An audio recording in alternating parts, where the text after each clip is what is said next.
Hello and welcome to Cloud Fantasy. On today's program, we will talk about 2011 NFL Week 8 picks. And you have Albert here, sitting next to Farhan here, with the second half of the Flak Attack.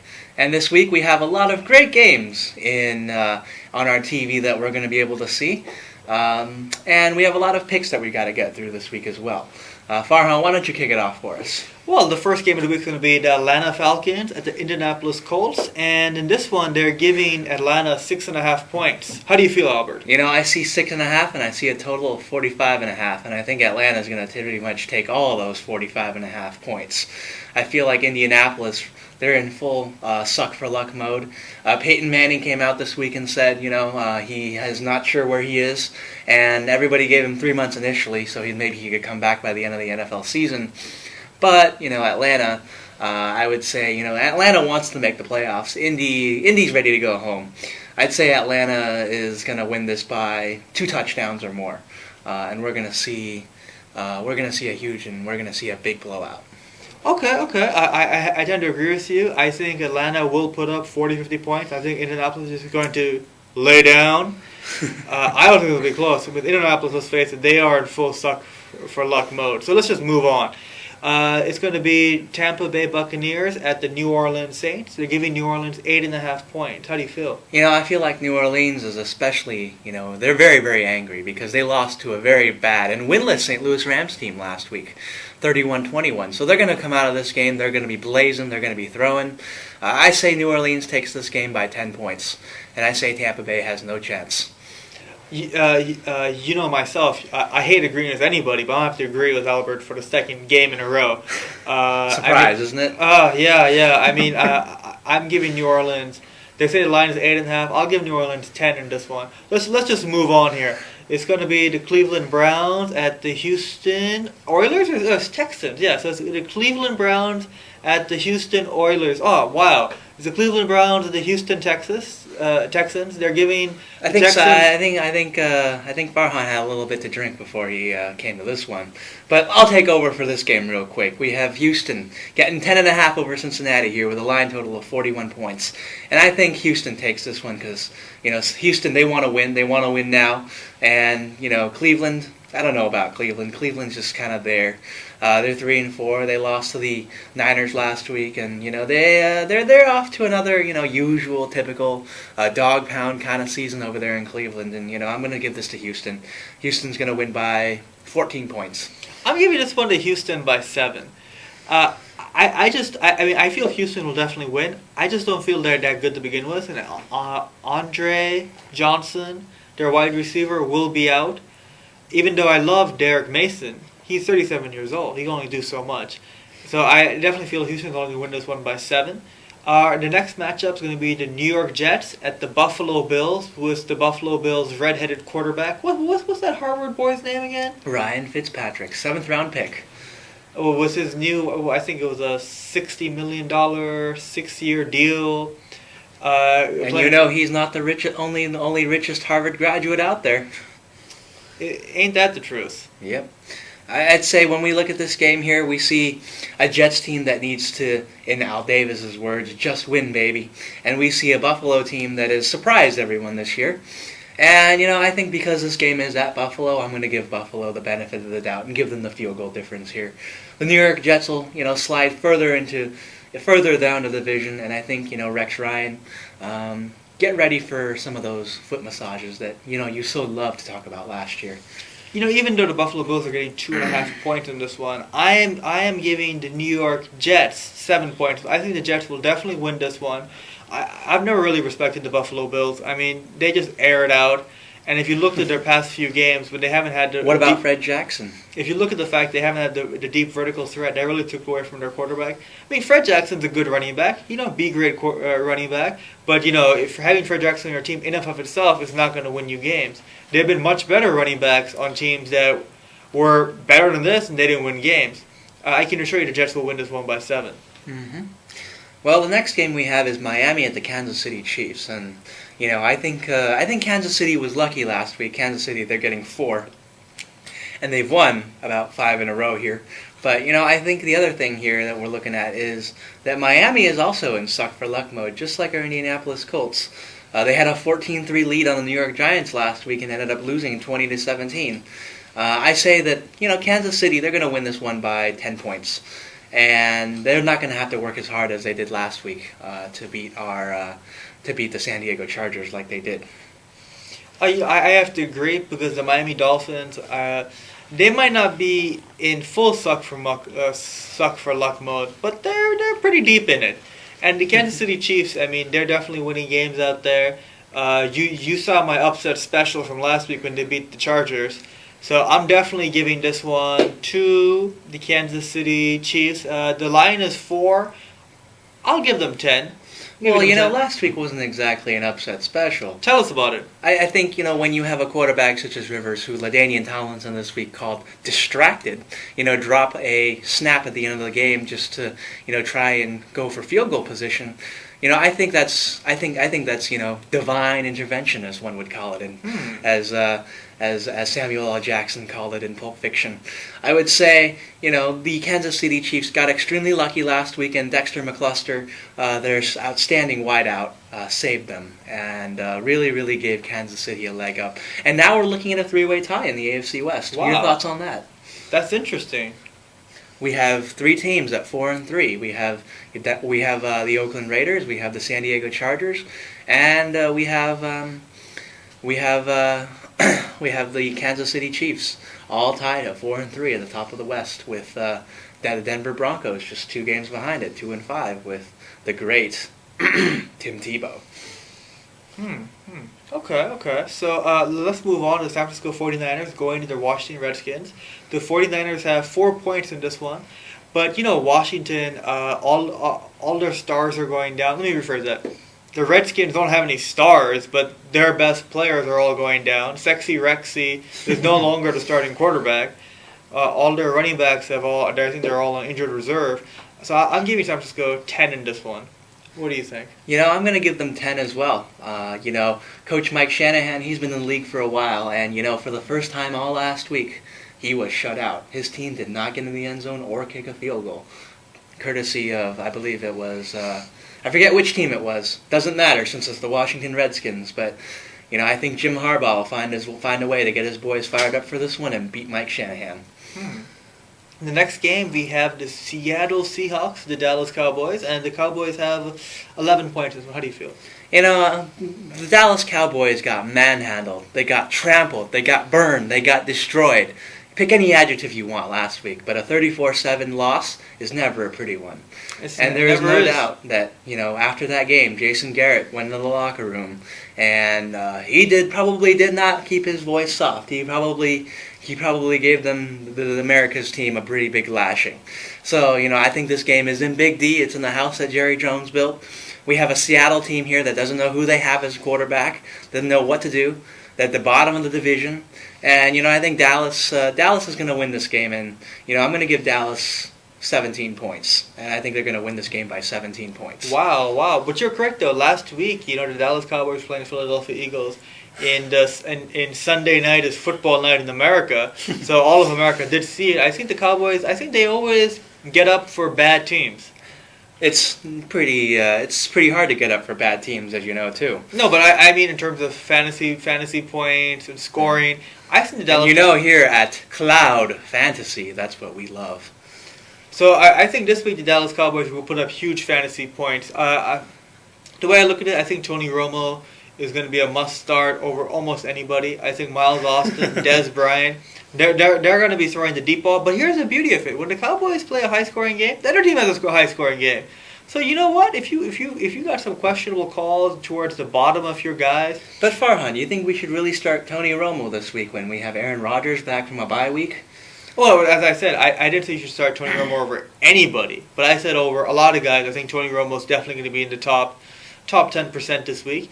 But the thing is that I think if you were to look at Miles Austin and Dez Bryant for this week, I think they're going to be the number 1 and number 2 wide receiver just based on matchups. But Seattle, I think if you have guys who are towards the lower I guess, bowls of talent, I think some of those Seattle guys might be worth starting because it's going to be a high-scoring game. The Cowboys might win by 14, but they're going to let the other team score a lot of points too. So you think we're going to see something like 55-41?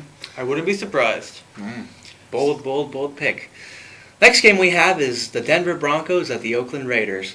And this game is a very intriguing one. We have Oakland winning by a touchdown.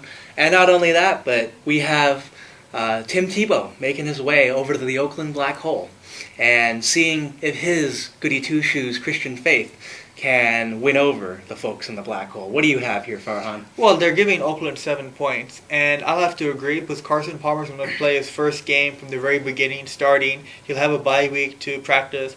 The Denver Broncos just aren't any good. I mean, we also had the Denver Broncos last week. I mean, Tebow... that was one of the worst games I think I ever watched. I mean, Tebow might sell a lot of jerseys for the game. He might have a lot of fans in the stands, but those fans in the stands are going to be crying after this game.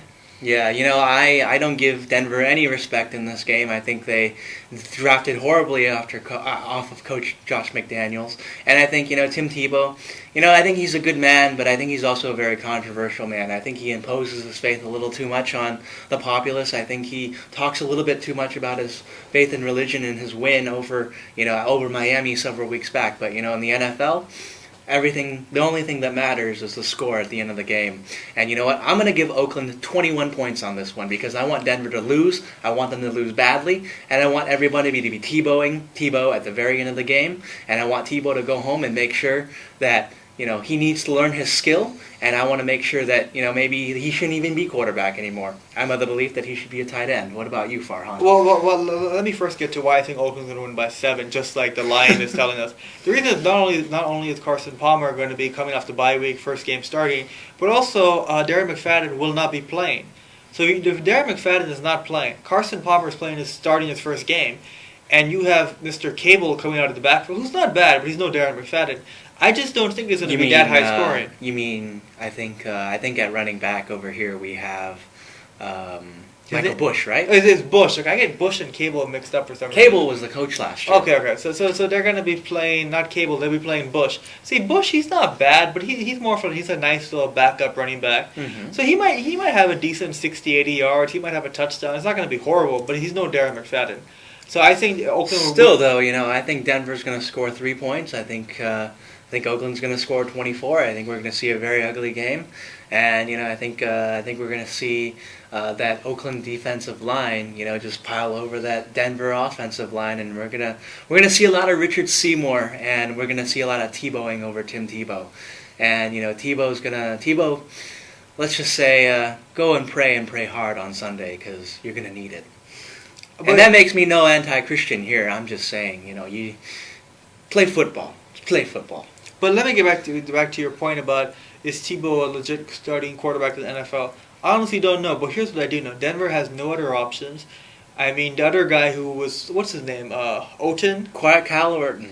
He might be a better quarterback, but he wasn't winning games. You might as well put the pretty boy in there that the fans want to see, and let's see if he can do it. Give him the whole season and find out. It doesn't make any sense to make such a big investment. They drafted him in the first round, right? He was the first round, 25th pick. And before they drafted, everybody said he should be a third rounder. So if you've overpaid for somebody, at least play the damn guy. See if he can do it. Yeah, I think maybe I have been a little facetious here in talking about Tim Tebow and his faith. I completely respect his faith, but I also believe he's talked about it a lot.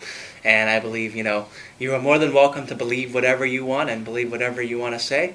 But, on Sunday when it's all about football and everything like that, and people don't want to hear their views imposed. All they want to see is that football flying through the air and touchdowns being made in the end zone and Denver going home happy. But unfortunately, I see a Denver team that is going to lose this game, lose it big.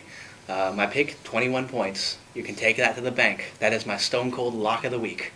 And then in our next game, we have the Denver Broncos at the Oakland Raiders. We already covered that, actually. I think we have the Cincinnati Bengals at the Tennessee Titans here, with the Tennessee Titans getting 3 points. Farhan, you okay today? Yeah. I mean, when I look at this one, I think that the old man in Tennessee, what's his name? Matt, not Shaba. Matt Hasselbeck. Matt Hasselbeck. I just feel he's getting older by the week, and you think this is the week where Andy Dalton, the rookie, takes him over?